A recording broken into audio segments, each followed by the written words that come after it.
Olá, aluno, olá, aluna. Eu sou Marco Aurélio, professor de Sociologia, e hoje nós vamos falar sobre Introdução a Émile Durkheim e Fato Social.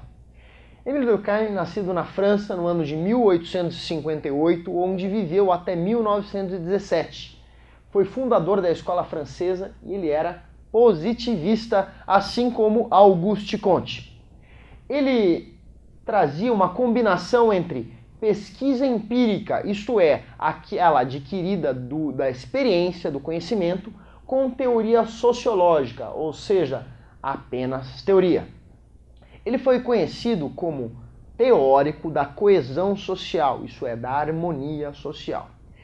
E principalmente, ele foi o criador do chamado fato social. Atenção, porque essa daqui, coloque um asterisco bem grande que essa questão vai cair no seu vestibular, aluno. Fato social. O que é o fato social? Para Émile Durkheim, fato social é um objeto do estudo da sociologia, eu explico. Ele dizia o seguinte: tudo é um fato social. E o que é?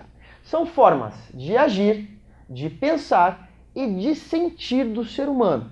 No entanto, são exteriores ao indivíduo, se impondo a ele, isto é, partem da sociedade e se impõem, ou seja, obrigam o ser humano a fazer algo em determinada circunstância.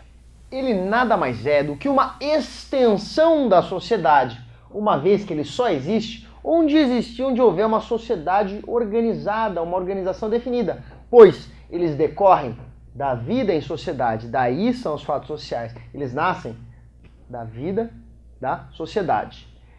Eles são chamados de uma energia social, pois eles têm uma origem coletiva, ou seja, de dentro da sociedade e não de um único indivíduo. Eles são regras jurídicas, morais, regras de educação, costumes, modos de agir e podem até ser interpretados como religiosos. Quais são as características dos fatos sociais? Característica número 1. São 3, na verdade. Característica número 1. A coercitividade. E o que é a coercitividade? É a força impositiva dos padrões culturais sobre os indivíduos, eu explico.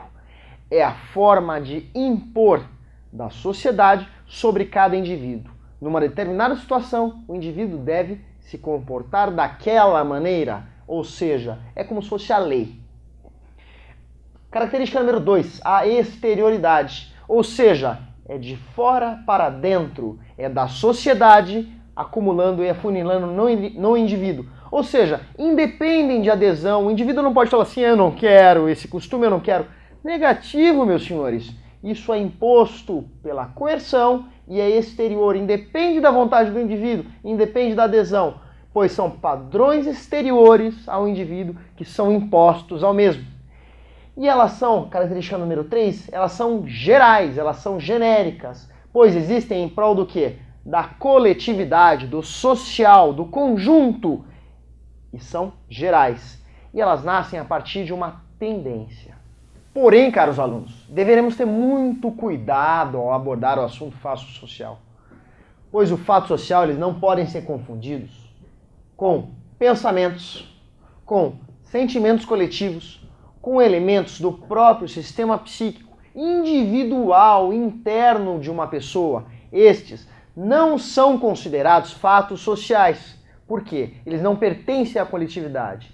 No entanto, eles poderão vir a ser um fato social, de acordo com a exteriorização e a repercussão. Se aquele pensamento coletivo, se aquele elemento psíquico, ele se tornar exteriorizado e houver uma repercussão na sociedade, aí então nós vamos ter uma reação direta, onde ele poderá se tornar um fato social.